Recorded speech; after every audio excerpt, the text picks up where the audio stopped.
Bonjour et bienvenue à notre 4e édition de MONUC Réalité, un programme de l'unité vidéo de la MONUC. Nous nous intéressons cette fois-ci aux mesures de sécurité prises par la MONUC pour assurer son mandat de protection de la population civile. Mais avant cela, un tour d'horizon de l'actualité de la semaine écoulée.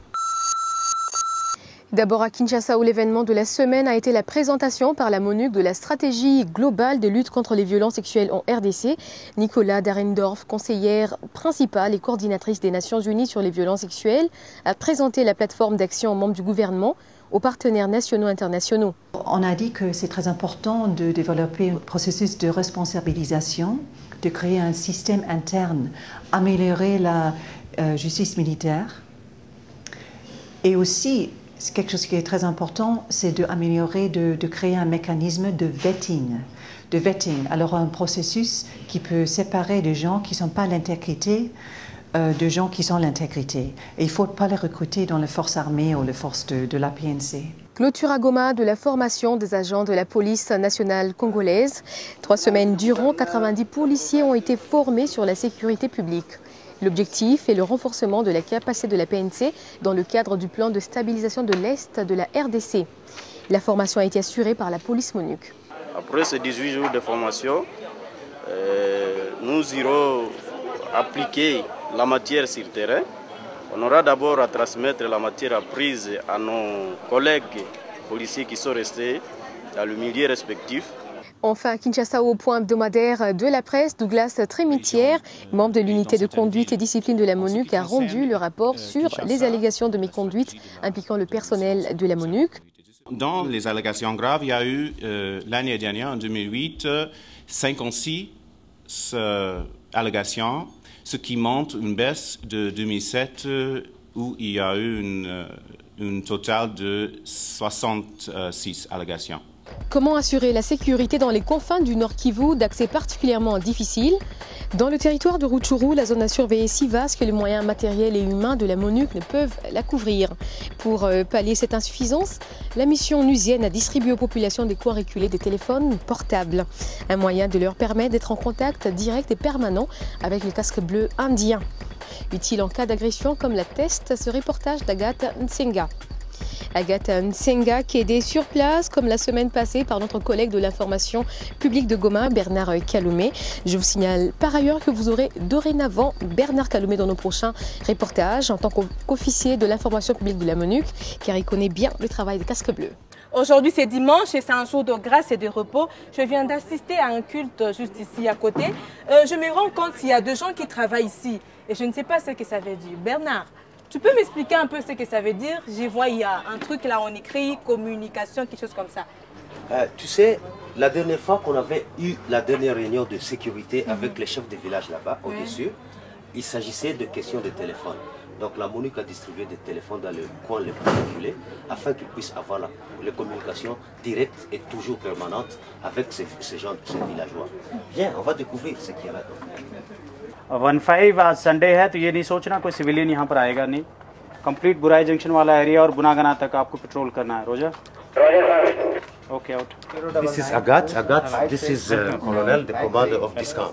749 yes with the help of this surveillance center we are able to we are trying to keep the entire area under the control of this battalion under surveillance. Our primary concern is the protection of population and we have a vast area to cover. Ils ont comme première mission la protection de la population. Mais ils n'ont pas assez d'hommes pour couvrir toute cette superficie à contrôler ou à surveiller. Alors, ils ont installé ce système de téléphone, ce système de communication, pour que même les gens qui sont dans les fins fonds des villages où la MONUC ne peut pas arriver facilement, puissent envoyer leurs informations, puissent envoyer des messages, puissent encore appeler la MONUC quand il y a des problèmes chez eux. Disons, il y a un pillage qui se passe quelque part, ils peuvent appeler directement et la MONUC, grâce à cette salle, se met en branle. Et donc, il y a toujours des patrouilles. La salle ici communique aux patrouilleurs, et ces patrouilleurs peuvent faire une intervention rapide dans l'endroit où se trouve la personne qui a téléphoné. En fait, c'est l'information d'abord, et puis ensuite, pour permettre à la MONUC de couvrir partout et de pouvoir intervenir plus facilement. Vous voyez sur la carte, donc ils ont tous les villages qu'ils contrôlent ici sur cette carte. Et donc, s'ils veulent partager l'officier, s'ils veulent partager l'information aussi avec les autres chefs des autres villages, par exemple, ils veulent leur dire, écoutez, dans tel village, il y a un danger. Bon, directement, il a tous les numéros de ces gens, il les appelle, il les informe.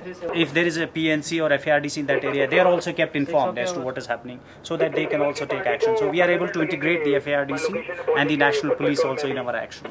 Alors, si, par exemple, il y a les FARDC et la police nationale dans ces coins aussi, nous les informons et eux aussi, ils se joignent à nous et puis nous faisons l'intervention nécessaire. Merci Tina. La sécurité des Kivusiens est au cœur des activités de la mission onusienne. Les casques bleus organisent des patrouilles nocturnes pour dissuader toute forme d'agression qui sont légion dans la région. Ils commencent leur patrouille à 9h du soir parce que c'est à cette heure-là, entre 9h et 1h du matin, que normalement il y a des malversations, il y a des pillages de la population, il y a des dérangements de la population. Et c'est donc à ces heures-là, précises, ces heures de pointe, que normalement, ils effectuent une patrouille très forte pour dominer toute la cité.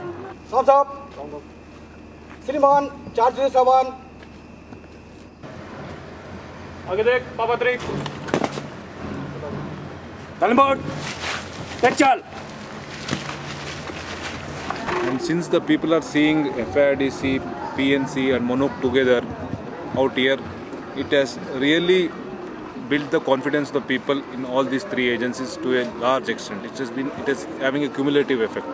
Depuis que la population voit les FARDC, la police nationale et les casques bleus ensemble en train de faire les patrouilles, la population a vraiment confiance.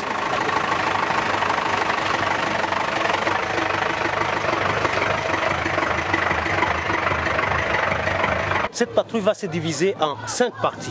Et dans chaque partie, il y a les soldats de casque bleu, il y a les soldats de FARDC, et puis il y a la police nationale.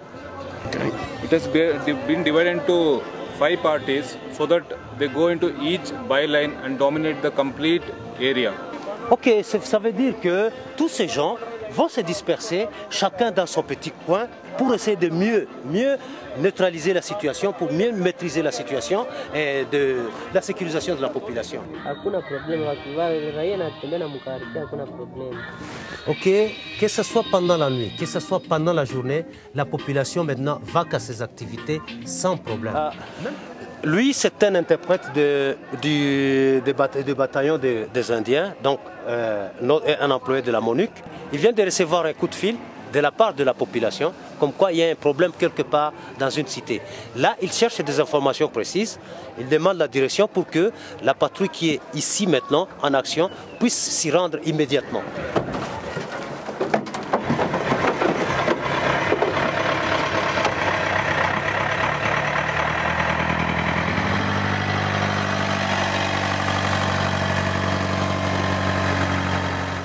C'était Agathe et Bernard depuis les territoires de Rutshuru. Nous osons espérer que toutes ces mesures permettront effectivement de renforcer la sécurité de paisibles citoyens qui n'aspirent qu'à vivre dans la quiétude. Vous aurez l'occasion de voir un autre reportage sur le travail de casque bleu dans ces contrées parfois difficiles d'accès au Nord Kivu dans le prochain épisode. Merci de nous avoir suivis, à la prochaine.